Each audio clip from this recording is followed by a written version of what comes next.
mic on.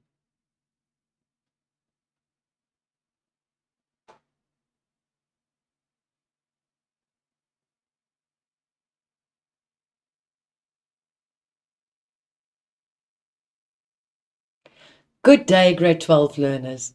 Welcome to today's English First Additional Languages lesson. My name is Marina Seeley, and this lesson is brought to you by the Gauteng Department of Education in collaboration with Saibono Discovery Centre. Today we are going to focus yet again on essay writing, but today we are kind of just picking up the pieces and pulling all the stops together. In today's lesson, we are going to revisit the following: the essay writing genres, how to approach answering the essay question in the exam, editing and proofreading. Let's take a look at the structure of paper 3. Now, you've already written your prelim paper 3, and you know that you had, first of all, you had 3 sections, and the sections are as follows. A section A, the essay consisting of 50 marks with a word count of 250 to 300 words. Then a section B, the longer transactional writing consisting of 30 marks with a word count of between 120 and 150 words. And then finally section C, the shorter transactional writing consisting of 20 marks with a word count of 80 to 100 words. Very important is the time allocation. For section A, you should spend around 80 minutes on section A, your essay. Section B, approximately 40 minutes. And then finally, section C, approximately 30 minutes. Let us recap the writing process quickly. First of all, you need to choose your topic. Remember, during the 10 minutes reading time, you have the opportunity to browse through the different topics. You can go through all the sections, but very, very quickly. We call that sight skim reading. And then you identify the 2 topics that you think you could write about. Step 2 would be to quickly brainstorm. Remember, you're not writing yet. You are brainstorming. You're thinking about the topic. What are the possibilities? And remember, one of those topics that you choose would normally be the one that you could write about. How do we know that? You have more ideas, you have vocabulary, you have knowledge. All of those things count a lot when you choose your topic. Then when you have selected your topic and your 10 minutes reading time is over and the chief invigilator says you may start, you can brainstorm. Write down all those words and ideas that come to mind when you think of that topic. Then you can create your mind map or your notes. Remember, that includes a flow chart.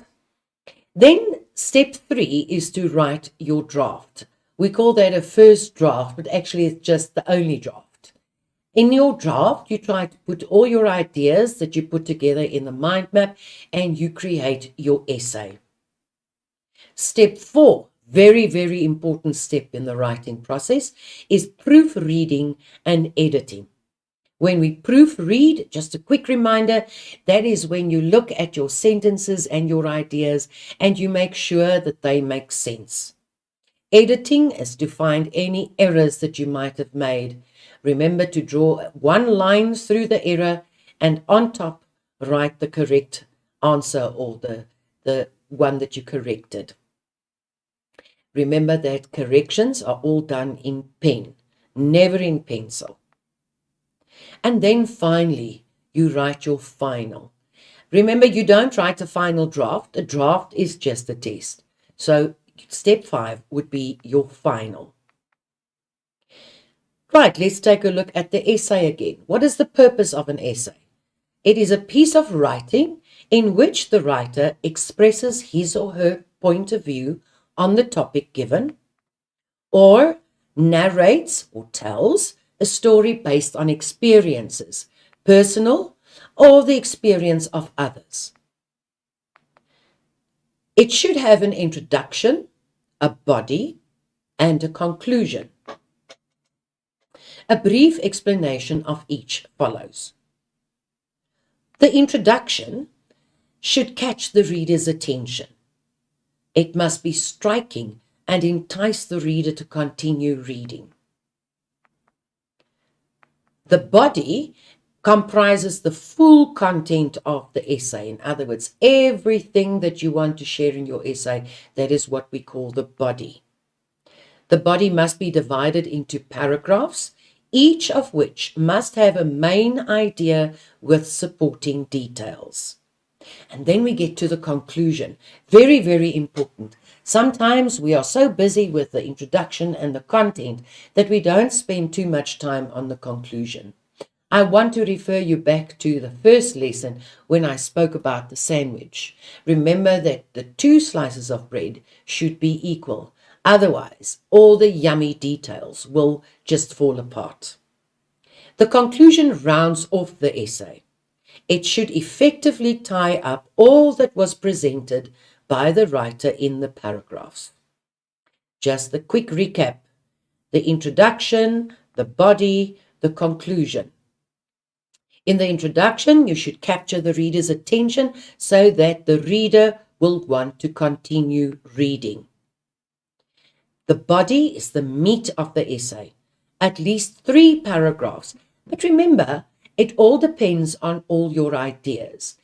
You don't have to have 3 paragraphs. Sometimes 4 paragraphs are needed, or 3 paragraphs are needed, or 5 paragraphs are needed, depending on the statements that you would like to make. Make sure that the sequence of thought makes sense. So you shouldn't be jumbled up this way and that way. The conclusion sums up your essay to come to a close. Link the information in the introduction and the paragraphs in the conclusion. And never ever introduce a new idea in the conclusion.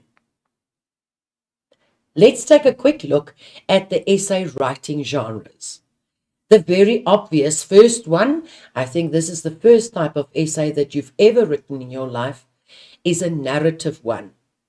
Narrative is to entertain or to tell a story written in the past tense, but it must be convincing. The descriptive essay is to describe someone in a vivid manner or something in a vivid manner. Reflective.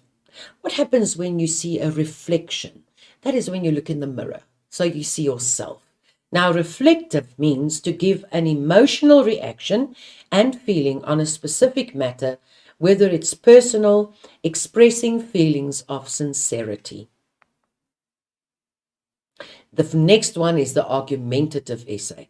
Now, being a teenager, you should know all about arguing, because that is something that you can do really, really well.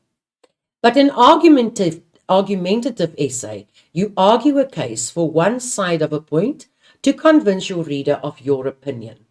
It is written in the present tense. And then the discursive essay. It's a little bit different from the argumentative essay because it presents opposing views impartially. Now, that is a big word. In other words, it shows you 2 sides of an idea or a thought without taking a specific position or deciding on which side you are on, which makes it a little bit different from the argumentative one. The essays will be assessed according to the following criteria. We use a rubric to do that. I'm sure you must have seen one throughout the years that you've been in grade 10, 11, and 12. Now, the criteria are as follows. Content and planning comprises of 60%, and that will give you 30 marks. The language, style, and editing will be 30% in weight, and that will count 15. Finally, the structure will be 10%, and that will count 5. and that equals your 50 marks for the essay. Let's take a closer look at the different types of essays. As I said, a narrative essay is usually written in the past tense. It tells a story or tells of a past event. It does not have to be a true story or based in your life or your experience. It can be an absolute creative essay. Just remember that I said at some point that you can write the essay from the point of view of a fly or a mosquito or your dog.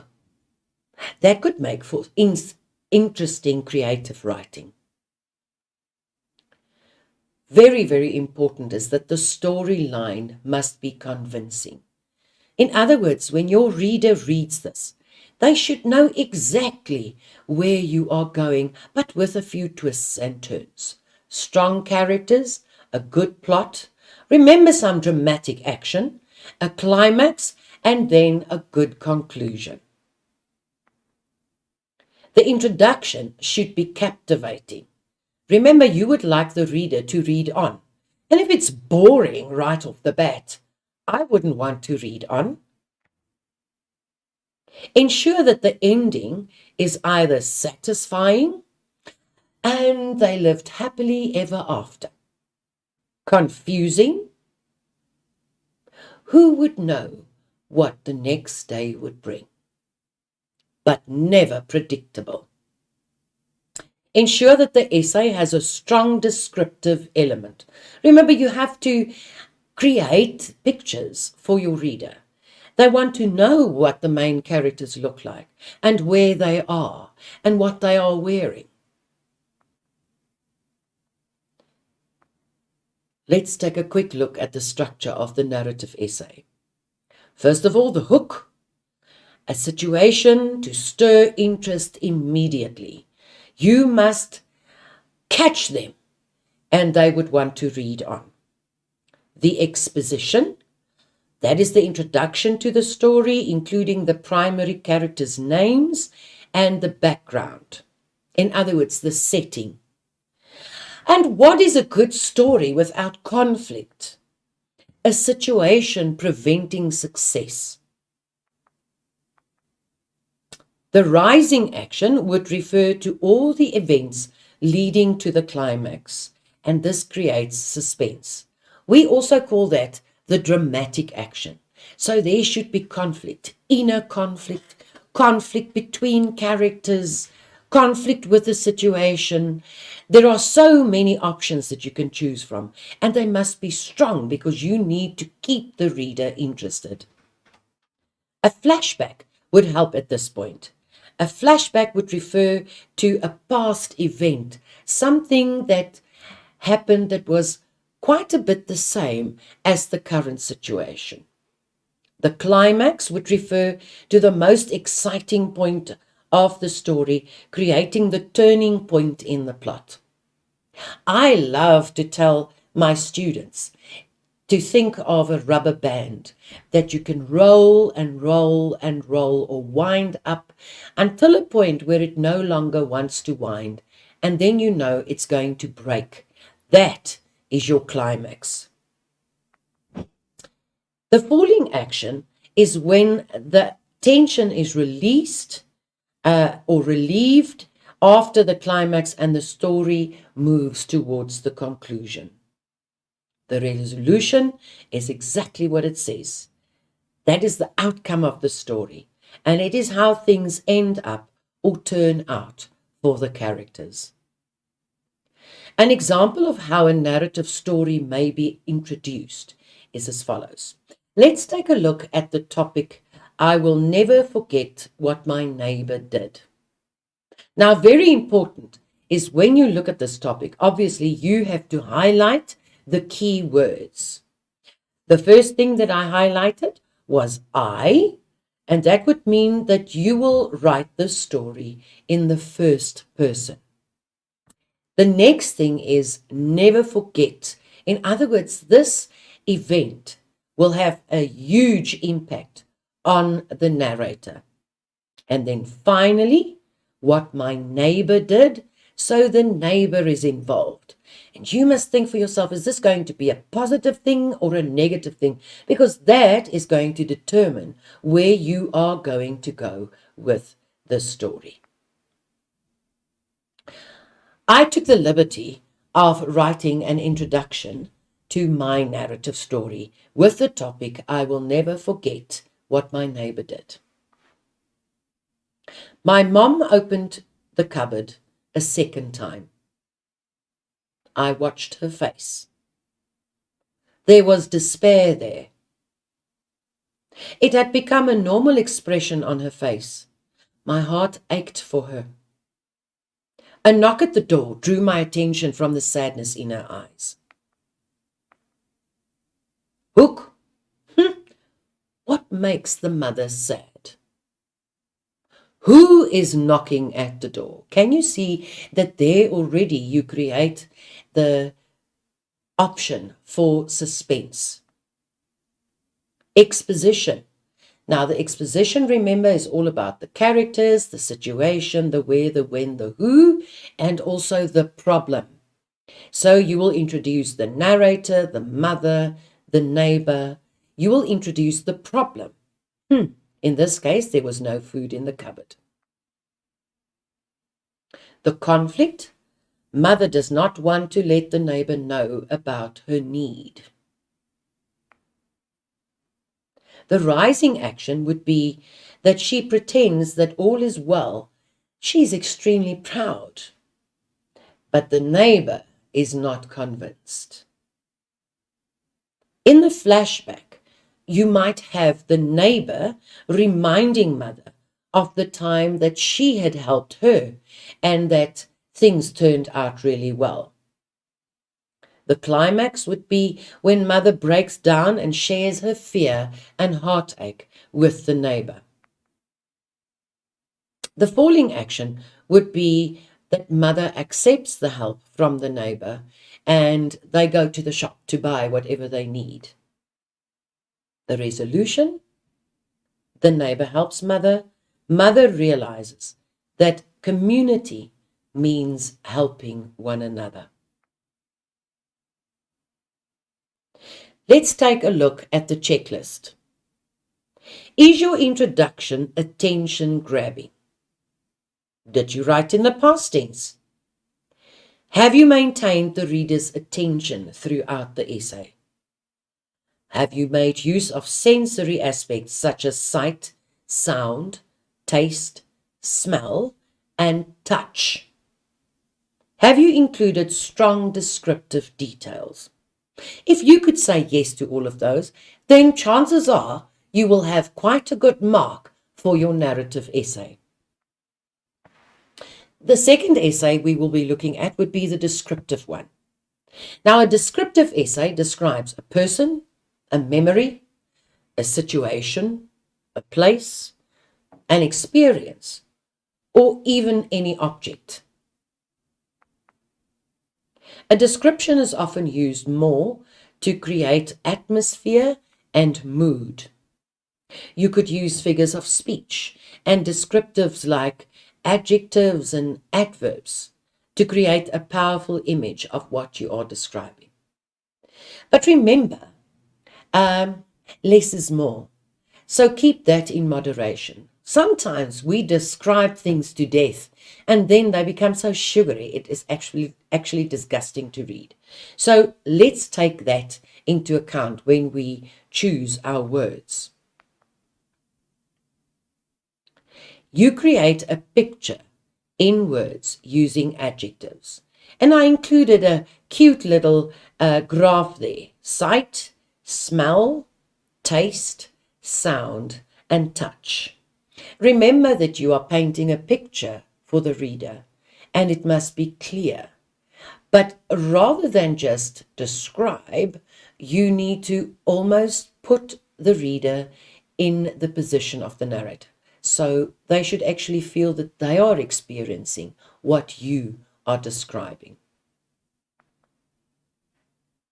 Use simple language. Simple language, I don't mean that you use basic language. Try to keep it simple. Remember the image of you leaving the house with all the jewelry in your jewelry box. That was really saccharine, or actually quite bad. No, what you need is you need to keep it simple. You need to suggest sometimes more than explain it to death. The images of sight, sound, hearing, taste, and touch can be used to make the text more interesting. In this case, it is, you remember that game, show and tell? In this case, it is more show rather than tell. You tell when you say, I heard footsteps creeping behind me, and it made the whole situation scarier. Rather than tell, show. The crunching of gravel becoming louder, accelerating the already rapid pounding of my heart. Ooh, that sounds more interesting. In an instance such as this, you want the reader to feel what you did, the surprise, the fear, the sense of urgency. Describing the crunching that became louder through the pounding of your heart not only creates a powerful visual, but it also tells the reader that the state your body was in during that intense moment. And here it's very important to choose the right words. Let's take a look at the checklist for the descriptive essay. Do you have an experience or background information on what you are describing? Have you written in the past or present tense? Both are acceptable. Have you created the image in the reader's head using adjectives and adverbs and imagery? Have you made use of sensory aspects such as sight, sound, taste, smell, and even touch? Have you used figures of speech effectively? We move on to the next one, the reflective essay.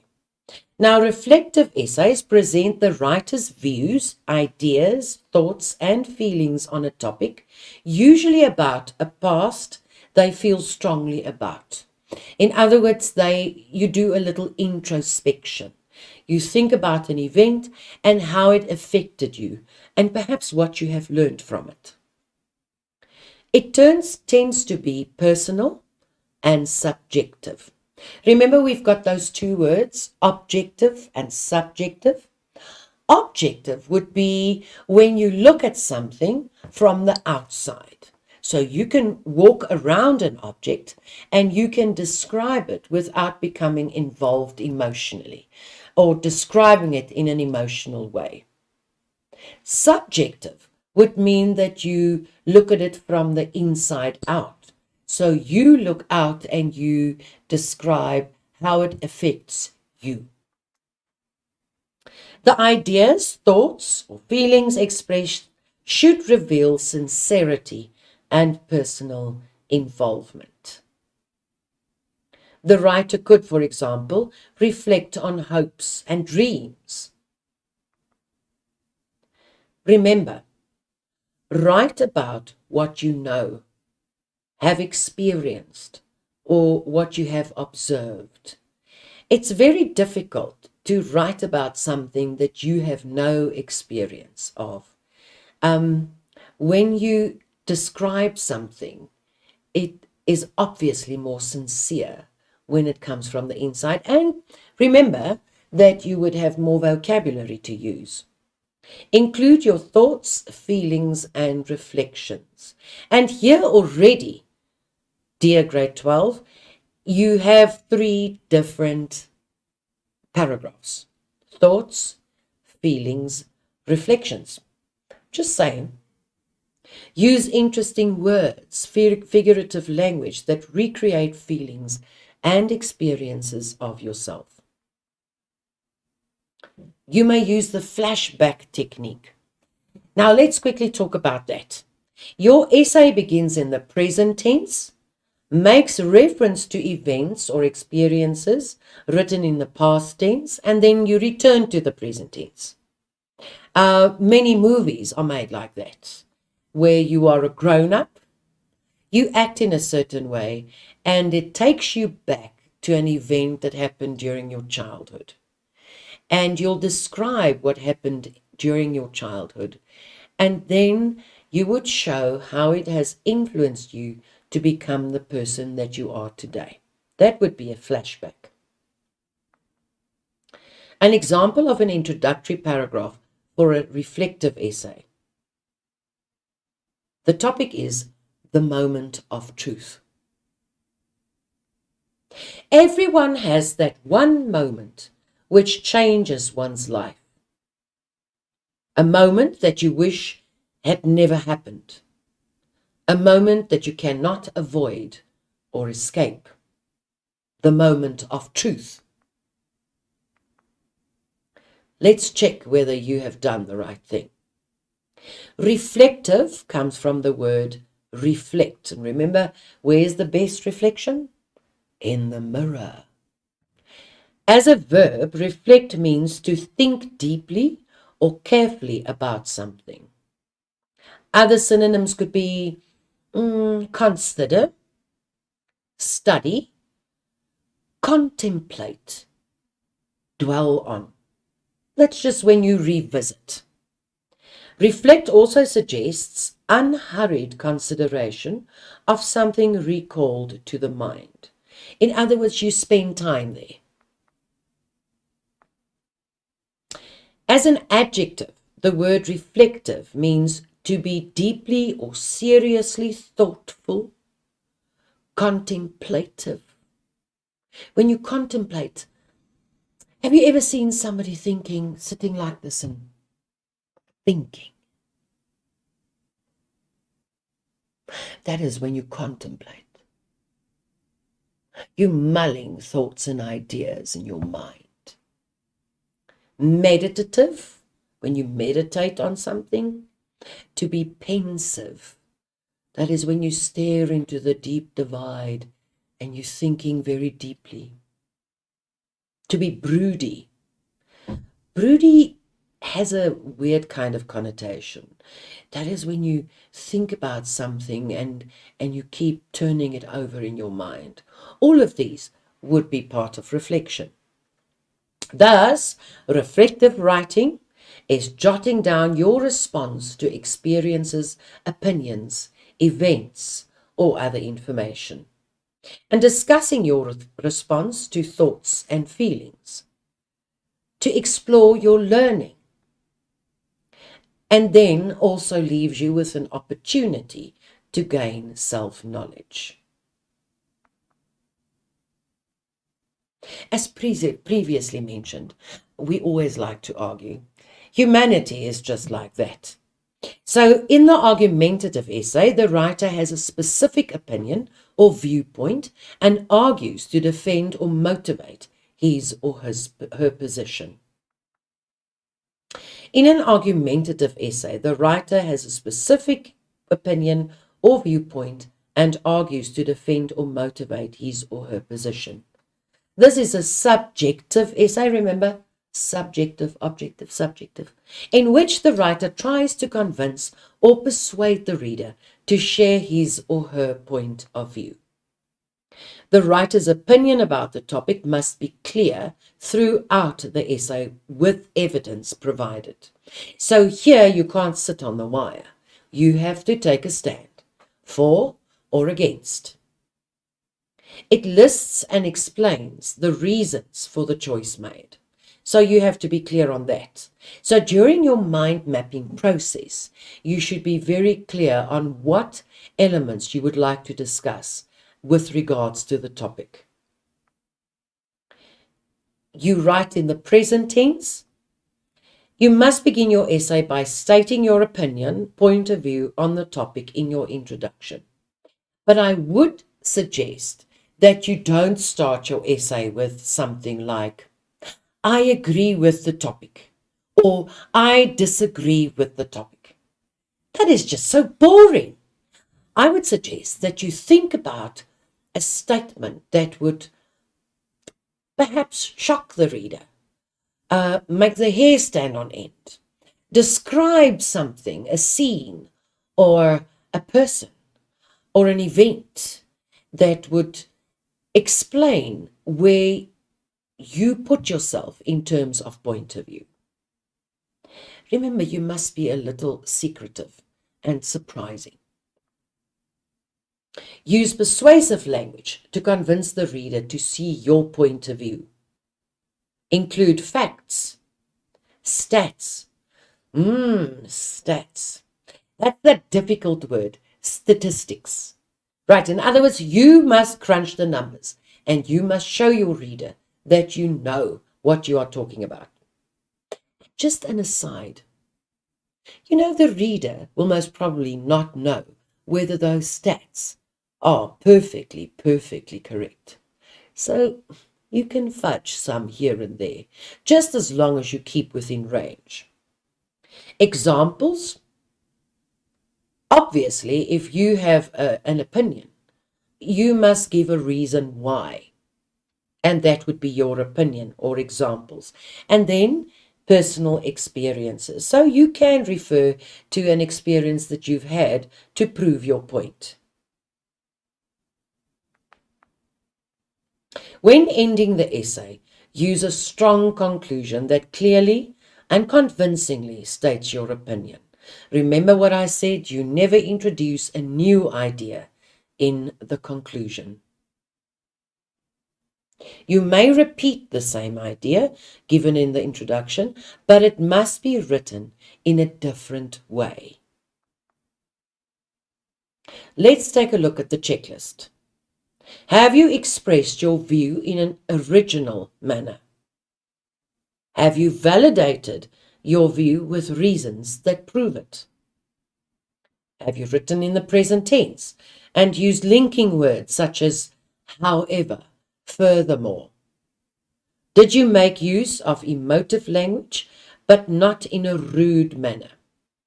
Remember that we always use the formal register, and there is no place for slang or profanities. Did you summarize your viewpoint and restate this in your conclusion? The last one that we get to is the discursive essay. Now, in contrast to the argumentative essay, which is subjective, the discursive essay is objective. So try and avoid personal pronouns such as I, me, we, and try to avoid too much emotion. Write in the third person. Remember, you are stating facts. The tense will be in the present tense. The writer may give an indication of his or her opinion at the end of the essay, but this should only be done in the conclusion. So, bottom line, you should show both sides of the coin or the idea, so to speak. The writer should present both sides of the argument in a balanced and impartial way. In other words, you must not take position. Let's say the topic is about, should school clothes be abolished in South African schools? Then you might want to mention the advantages and the disadvantages of wearing a school uniform, or whether it should be abolished. Be very clear, because sometimes your discursive might end in an argumentative essay. Give reasons to support each view. So here you can link. Use the linking words, however, therefore, this shows, so, etc., to connect the reasons to views. Let's take a look at a topic for the discursive essay. Rules are important in society. Imagine a society where you can do whatever you want whenever you want. It sounds wonderful, does it not? Until you become a victim of a crime at the hand of someone who stole your cell phone because he wanted to. Does it still sound wonderful? Definitely not. Rules are important to ensure that everybody is safe and respected in society. Let's take a look at the checklist for the discursive essay. Have you presented both sides of the argument? Have you used linking words to connect the thought process? Have you written in the present tense? Did you write in the third person? And did you state both views and concluded by stating yours? I was lying. There was another topic or type of topic that you can choose, and that would be the visual stimuli. In other words, the picture. Now, in your exam, you will get at least 2 pictures on which to respond. You may interpret a picture or an image in any way you view it. You don't even have to describe, explain the full picture or all the elements in the picture. You can focus on a specific part of the picture to write your essay. You may choose to write any essay genre. What do I mean by that? When you look at the picture, ideas will pop up. And you can write a narrative essay, a descriptive essay, an argumentative essay, a discursive essay, or a reflective essay. I almost forgot about that one. And that refers to the genre. Right, so it's the type of essay. As long as the visual shows you to do that. You may interpret the image either literally or figuratively. Let's stop there for a bit and think about literally. Literally means the picture you see is the picture you describe. So if you see a bird is a bird. Figuratively would mean an interpretation. What does a bird represent to you? In other words, it becomes a symbol of some kind. It might be a symbol of freedom. It might be a symbol of protection, if you think about a falcon. So, in other words, that could represent an idea or a thought or an emotion. And you can write your essay around that. Your response must be linked to the picture. So please don't choose a picture and then you kind of force an essay that you studied very hard. You almost memorized it and now you kind of force it right into this picture. Don't do that. You are only going to kill yourself in the end. You should give the response a suitable title, even though you don't really get marks for the title. But we must name things, mustn't we? Now, hints for choosing an essay topic with a visual stimuli. Focus on the setting and any relationship that may exist in the image. What do I mean by that? Setting refers to where this takes place. Where is this picture taken? Look at the main characters. Look at the center. Look at the background.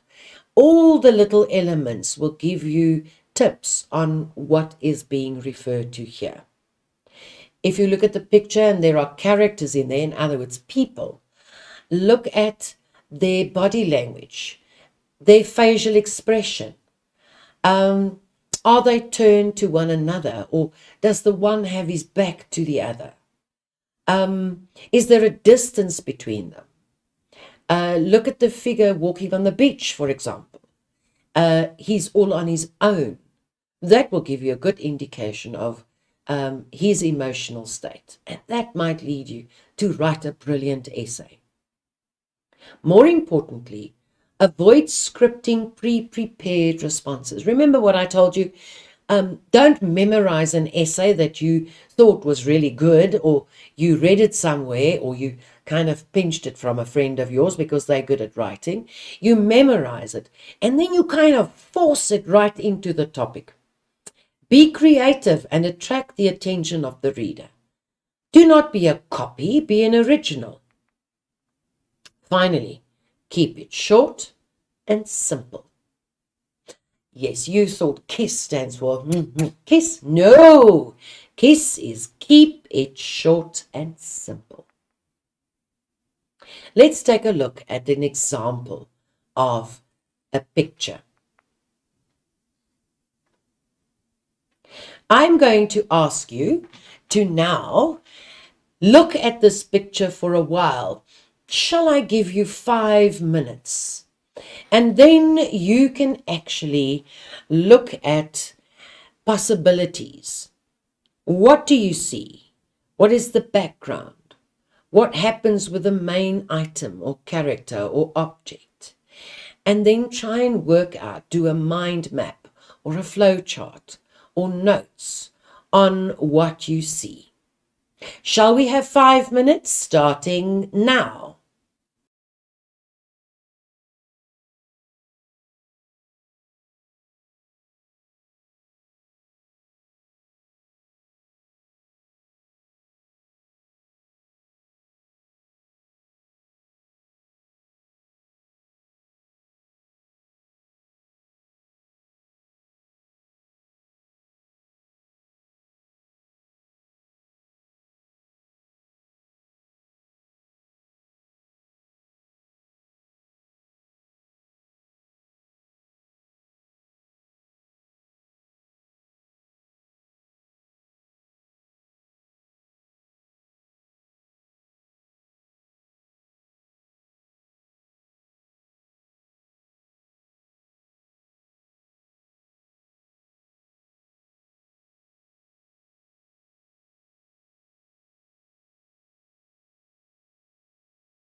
So, how did it go? Were you able to jot down ideas, words, thoughts that came to mind? I want us to look carefully at the picture. Remember, pictures are meant to elicit or to get a response from the onlooker. So when you look at a picture, you will look at it and go, I like it, I don't like it. But let's take a look at the details. When we look at the picture, there's a vase. The background is indistinct. In other words, we can't really add a setting to it, which is actually magic because now you have the option to be as creative as you like. The vase is translucent. In other words, you see right through it. And what is in the vase? There are flowers there. Shame, they look sad. They look wilted. More than wilted, they look dead. Let us be honest. But what kind of flowers are they? Roses? It's possible. What could we link with roses, do you think? What about love? Red roses would be associated with love, wouldn't it? A relationship gone bad. Possible. Essay topic. The death of someone. That's possible. We can also take a stance or a discursive essay on how human behavior is killing nature. That's also a possibility. Do you see that the options are open as soon as you open your mind? Now we deal with withered flowers. This picture could be interpreted literally or figuratively, as I explained just now. The focus in this picture is the dried or the withered flowers in the vase. You can choose what flower you would like. I just looked at it, and to me it looked a lot like roses. But it could actually be any kind of flower. It could represent nature. Your topic and your essay will be influenced by this image. Possible themes include moral decay.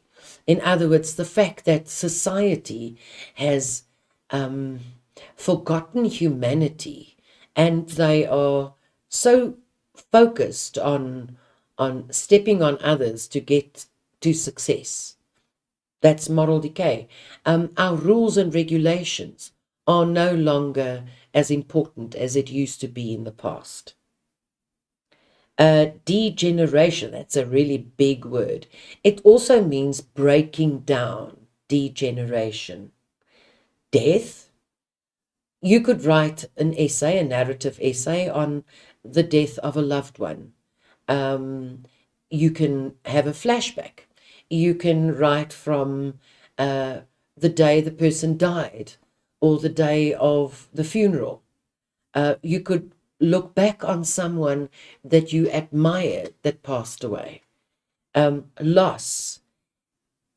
Do you see that the options just open up and you can be as creative as you like?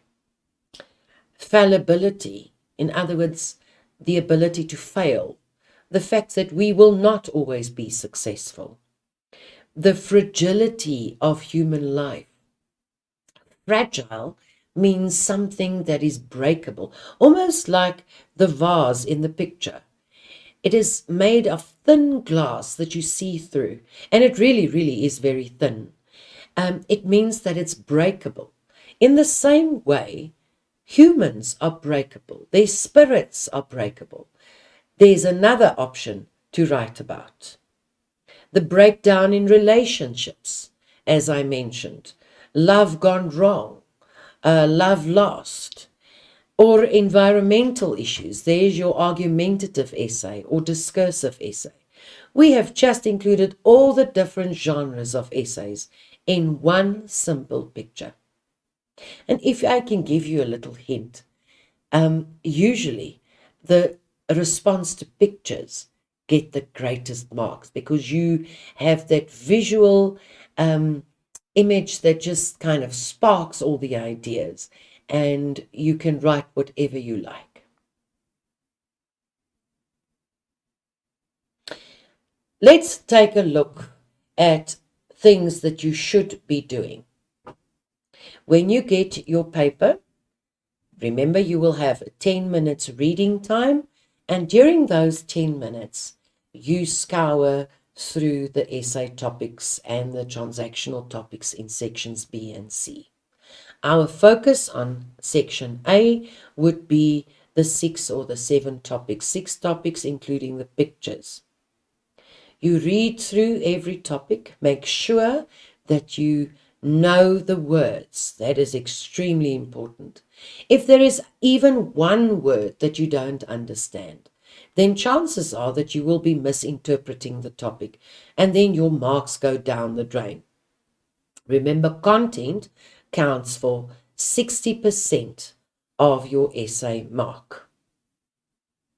Eliminate the topics that you do not understand or you know very little about. I love sports. I love watching sports. I don't participate in sport. And for that reason, I don't really have the vocabulary to write about sport convincingly, whether it's a narrative or a reflective or a argumentative or a discursive essay. I just don't have all the vocabulary for that. In the same way, there might be one of you who's never played a piano or an instrument before. You can't write an essay on playing an instrument, for that matter. You can write as a spectator or a part of the audience, that you can do. But I don't think it'll be as convincing as when you choose a topic where you have vocabulary to use. Because remember, those are the colors in your palette with which you are painting your essay picture. You have to be able to write the required number of words on the topic without repeating yourself. And that's very hard. If you have not planned properly, then chances are that you might be repeating the same idea over and over again, and that is really, really boring. And then you won't get a good mark. Underline all the keywords in the chosen topic to ensure that you do not miss important information. Remember what I did with the first topic. I will never forget what my neighbor did. Remember, I highlighted the I highlighted never forget, and I highlighted neighbor, because those are the leading words. Those are the things that you should include in your essay.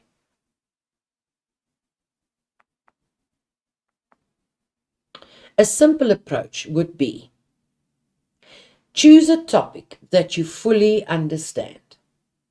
If you are uncertain about what the topic requires from you, then you should not even attempt to write it, even if it is about something that you think you know something about. And don't take the easy way out. Sometimes you choose a topic because you think it's easy, and then it ends up being really difficult and involved. Be very careful. This includes the vocabulary in this topic. I've just referred to it. The more words you have with which to paint your essay picture, the easier it will be to write about. Very important, choose a topic that interests you. You will have more to say, and you will write better on something that you actually care about. Generally, if you choose a topic that is interesting to you, then your reader will find it interesting too. And in this case, the marker is your reading target. So you should, I'm not saying you must make nice for the marker. I'm not saying write so that you can get good marks. Remember, ultimately, this essay is you. It's a reflection of you. It represents you, and therefore it should be about you. But keep in mind that you are writing it for a purpose. Yes, for sure, you need marks. But you are also writing it for someone to read it. Otherwise, it's a useless exercise. If your essay requires knowledge, choose a topic about which you have sufficient information. And there I want to just reiterate, ladies and gents, you don't have to write facts that are 100% true, because you don't know what topics will appear in paper 3. So there's no way that you can prepare statistics or factual information that is 100% true. What I actually mean is you should be able to put together enough information, so you should have enough information. And here I suggest that if you have a great interest in business studies, in economics, use the information that you gained throughout the year while studying for business studies or economics and pull it into your essay. If you love life science or science, then you include that. So you need to be very clever to incorporate things that you have learned. I think about a subject such as life orientation. Life orientation gives you so many opportunities to write reflectively or to write descriptively or even argumentatively. You looked at the laws of the country. You looked at study methods. You looked at relationships. You looked at a myriad of possible topics that you can incorporate in your paper 3. Make sure you select a subject that you can develop with enough details. Sometimes a topic looks really grand and you think you have a lot to say about it. And then you have trouble getting to that 250 word mark. And that's when you start fudging. That's when you start repeating yourself. After you've picked a topic, don't be afraid to change it if it isn't working out. That is why it's important during the 10 minutes reading time to actively spend thinking about the topics that you think you could write about. And don't throw a topic away off the bat. Go through them, think about them, mull them around in your mind. Close your eyes if you have to, but please don't put your hands on your head on your hands, because the invigilator might think you're sleeping, and obviously that's not allowed. But the 10 minutes is exactly for that purpose, for you to think about, plan in your mind, allow your mind to drift a bit, and the topic that you can write about will miraculously actually appear.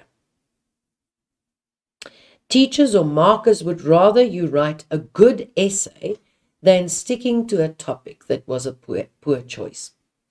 Let's say, for example, you did your planning, mind mapping, notes, flowchart on one topic, and you got to a point where you got stuck.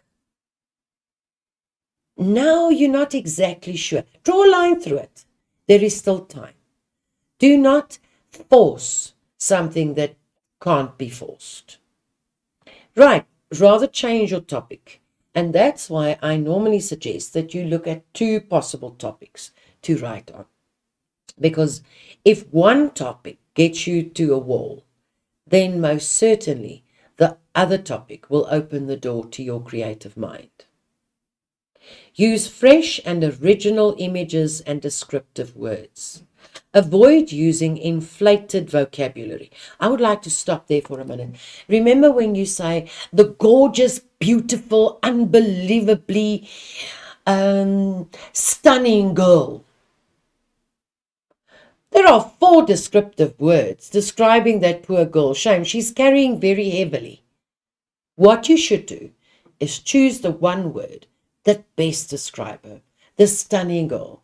Beautiful is such a beautiful word. You know, it's like nice. Nice doesn't mean a thing.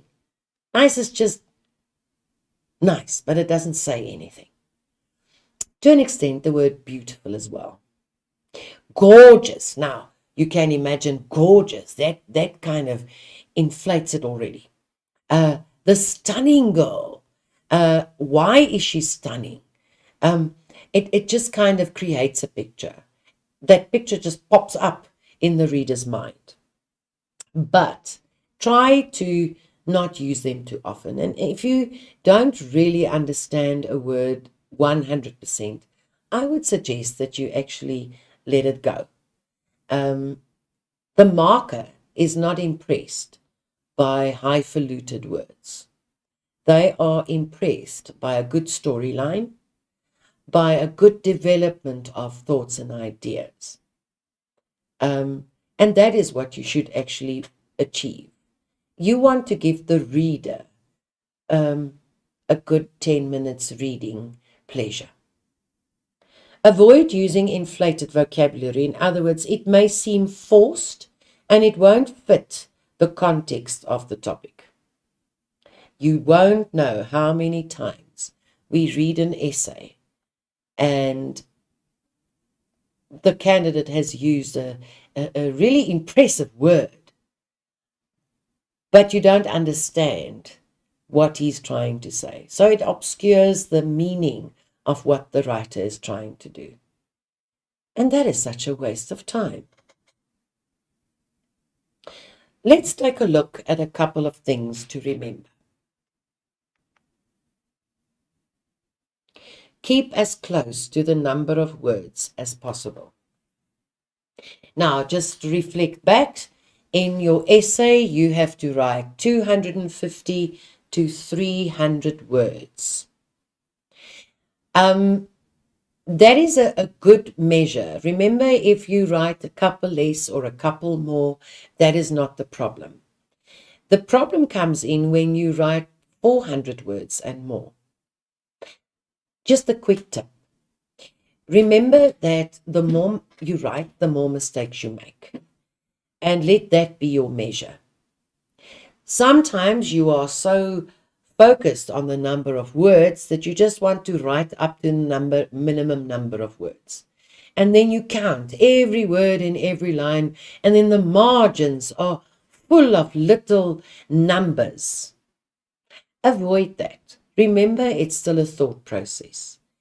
Write, finish it, and then if the number of words are really exceeds it greatly, then rather take out some here and there in your draft, and that's when you write your final. Do not use contractions. A contraction is when you put two words together and use that apostrophe. Cannot, can't, do not, don't, does not, doesn't. You know, all those contractions. Try and avoid them. It is not part of formal writing, and it doesn't matter what you are writing about. Remember, an exam is always a formal event, a formal writing event. And for that reason, you should try and avoid contractions as far as possible. Maintain the same register. Now, let's just reflect on a register again. Remember, there are two kinds of registers. You get the formal register and you get the informal register. Formal register would be academic writing, formal writing, as opposed to informal writing. That's when you write a note to your friend, or you write a letter to your friend, or something like that. Informal writing, it is sometimes okay to use slang, yes, to a certain extent, to use colloquialisms, words that are accepted in a certain social community. I'm just thinking about different words for money. What do you call money among your friends or in the community you live? I think about bucks. I know in America they often talk about bucks. They could refer to moolah. They can refer to zak. They can refer to dough. That's also an Americanism. People visiting from England would be so impressed by the animals on our money that they would talk about a buffalo or an elephant for the 20 rand or a lion for the pink one. So, do you have 10 elephants for me? That is like colloquialisms, language that we use in a specific social setting. If it is an argumentative essay, for example, you really need to stick to the formal register. If it is a narrative or a descriptive essay and you use a more informal register here and there, it would be quite acceptable, I'm sure. But keep it informal right through. Avoid switching between tenses. Sometimes you start off your essay in the present tense. She walks down the street. She picks flowers. She sees a young man. And then all of a sudden it turns to, and then she asked him about that. Do you see how there's a switch in tense at this point? Try and avoid that. Remember, it is acceptable when you have a flashback. It is also acceptable when you give examples from the past. That is also totally acceptable. When we get to editing and proofreading, this is extremely important. When you decide on a topic, highlight the keywords to ensure that you respond fully to the question. Remember all the elements of that topic. After having finished your essay, this is now the first draft. Look at whether you kept to the topic throughout, or have you perhaps gone on a different path, a path that kind of steers you away from the topic. Make sure that you kept to the topic. And at this point, you still have the opportunity to change that. Remember, this is your first draft. Correct errors neatly by drawing a single line through the error and writing the correction above it. Remember that all editing must be done in blue ink and never in pencil. Let's just reflect on that a little. I know there are some of you that are pedantic about neatness. Now, what happens is when you write with pencil or you correct things with pencil, strictly speaking, we should erase whatever you were writing and then mark what is left. It could also mean that someone might have tampered with your paper. To make sure that that doesn't happen, use your own handwriting in your own ink and change those errors and correct them. In conclusion, never force an existing essay onto the topic. You will pay dearly for that. Be creative and original. Now, if you remember the topics that we dealt with during this session, you would remember that we were talking about, first of all, the narrative one, the one about the neighbor that the speaker would never forget. The second one that we looked at would be the argumentative essay. What was the topic again? I can't remember. The next one was about rules in society. And then the last one was the vase of flowers. I'm going to give you another opportunity to work out a mind map and quickly write down a couple of notes on one of the topics. And if you have another topic that you would like to develop, I want you to do it individually. Quickly do a mind map for about 3 minutes, and then I want you to share with a friend. And let's see how many words you can develop and how many thought ideas you could develop. This is a challenge. So you will have another 5 minutes for this activity. Shall we try it starting now?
Right. So, how was that exercise? Was it difficult? Was it easy? I know you didn't have the topics right in front of you, but were you able to actually collect a number of thoughts and ideas?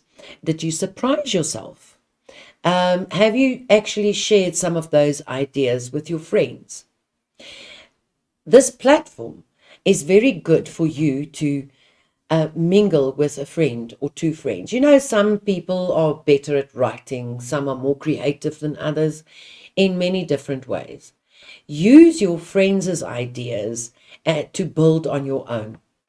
I know in an exam situation that isn't really possible, but it is possible to develop it throughout, and you'll be surprised how very quickly you actually get a new idea. It just kind of pops up in your head and there it goes. I remember when I was still studying, I had somebody who was my muse. Now, muse is somebody who actually creates an opportunity for you to develop and explore. That's a good word. To explore the different ideas stemming from one simple topic. I had to set a lesson and I wasn't sure what to do. And it was about boring reported speech. And I thought and I thought and I thought. And then one person said the right thing. And it kind of opened up an avenue of possibilities. And do you know what? It was one of my most brilliant lessons ever. I made use of someone else's idea to spark the ideas in myself. It's almost like smelling a lemon. It just does something to you. I actually love to explore this some further. Just before we carry on, let's just finish the conclusion to get a good night's sleep before the day you write. I know paper 3 in the final exam is in the last week of the exams. And by that time, you are dead tired. You think your brain has died. The brain cells have died one after the other. And you are on your way out. Don't despair. You're not. But remember that paper 3 carries the most weight. In your total, 100 marks for paper 3. Paper 2 is only 70 and paper 1 is 80. So you understand that if you can write well and you get high marks, and it is possible, mind you, then your mark is up there already, and then you'll pass. But to do that, your poor brain must be rested well. It needs to be fresh when you do creative thinking. And while I'm at it, I know the generation currently love energy drinks. In my day, we used to have Energade, and that's that. Actually, yes, just Energade.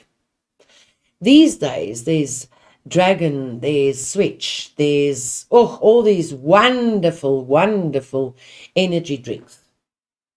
But my dear grade 12, you are not running a race. You're not running a marathon. You're writing an exam paper. So what happens if you drink that lovely energy drink? You get into the exam room, you sit down, and those lovely sugary bits goes to all the outer parts of your lungs.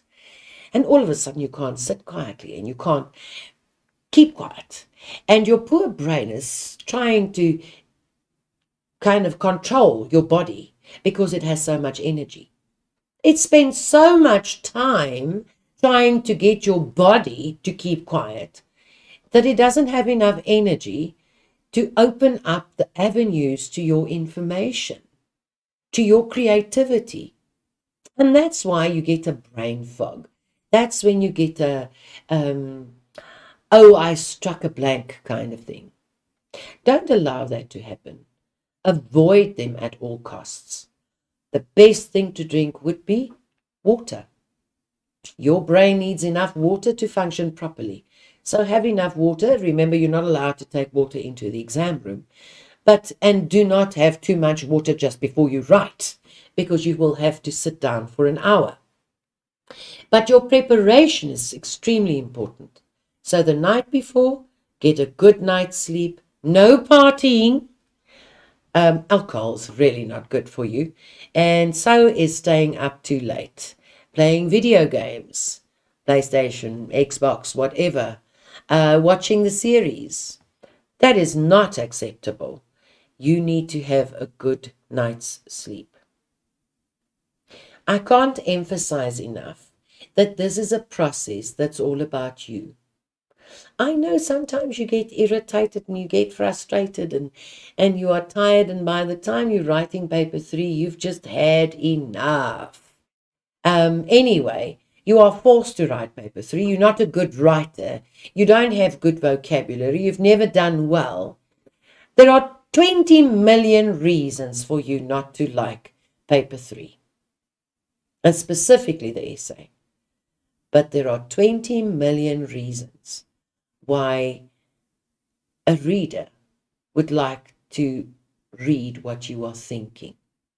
And that ultimately is the process of putting yourself on paper, putting your ideas on paper. So I would like to invite you to enjoy the process. Um, there's nothing like having written something brilliant, even though the spelling is not all right, even though your sentence construction is a little bit off. Who cares?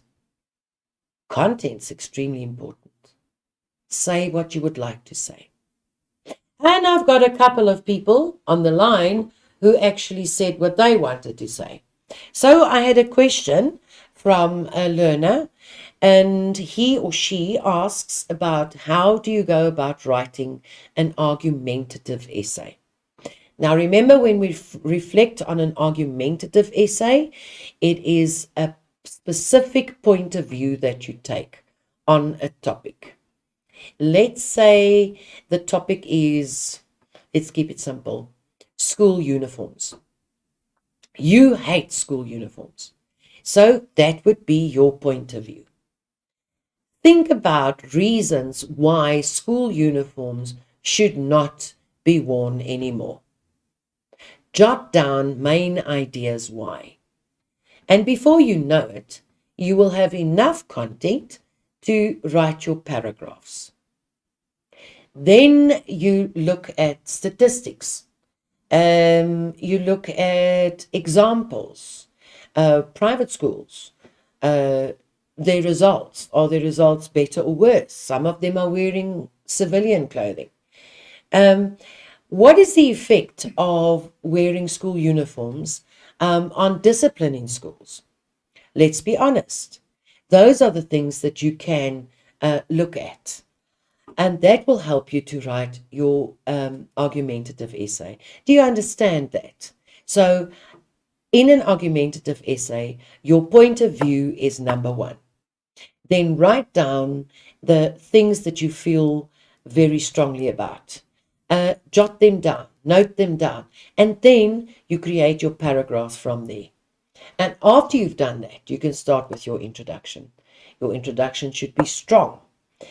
Your introductory sentence should tell the reader what your opinion is without you saying, I agree or I disagree with the topic. I hope that answers your question. A second question that came was about the picture. Every one of us is different. When I look at a picture, it creates memories, perhaps, or it doesn't. And for that reason, the picture, if you select a picture, must actually speak to you. So in your 10 minutes reading time, spend time on those pictures.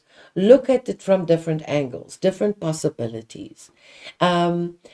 Start with the literal. In other words, what do you see? Jot them down. And once you've jotted down those ideas, you might find that they branch out into more figurative ideas. And that is what you want, because the literal, the physical, leads you to an interpretation. And remember, if you are good at writing stories, you write a narrative essay. If you know you are good at arguing, then you write an argumentative essay or even a discursive essay. If you are very fine-tuned on detail, then you could write a descriptive essay. The opportunities are legion. It depends on who you are. And then once you have written down those thoughts and ideas, you develop them into paragraphs. You will hear that I don't start with the introductory paragraph every time. When we plan, we can't write the finished product just yet. I need to know where I want to go with my essay. And that will help me to write a stunning introduction. Otherwise, it falls flat. It's not interesting. It's not interesting for you to write, and then you slog through it. And it's definitely not interesting enough for me to want to read. And then I will kind of browse, skim over your essay and not really give you a good mark. The same way, your conclusion needs to make the reader feel satisfied or make them inquisitive to want to know more. The opportunities are legion, but allow yourself to go into the picture. If there is a symbol, what does that symbol represent? Do you understand what I'm getting at?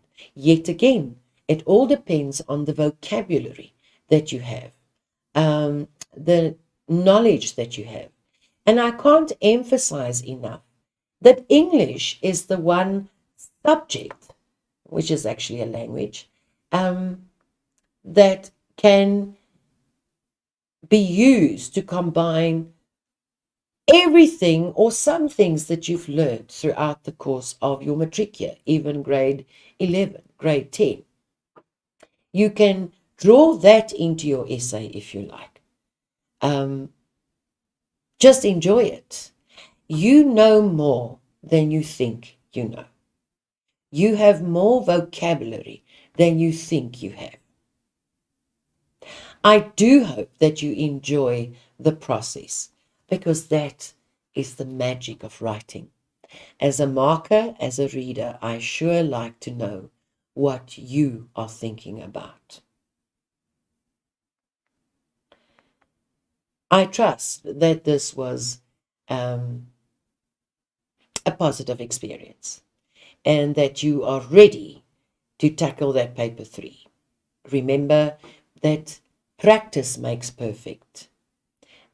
You can't just jump up and write. It takes practice to make perfect. Thank you for watching this lesson. Please remember to sanitize, and if you feel threatened and you are unsure of the people around you, wear the mask and don't feel guilty about it. Maintain your social distance, that is still important, and keep safe. See you next time. Goodbye.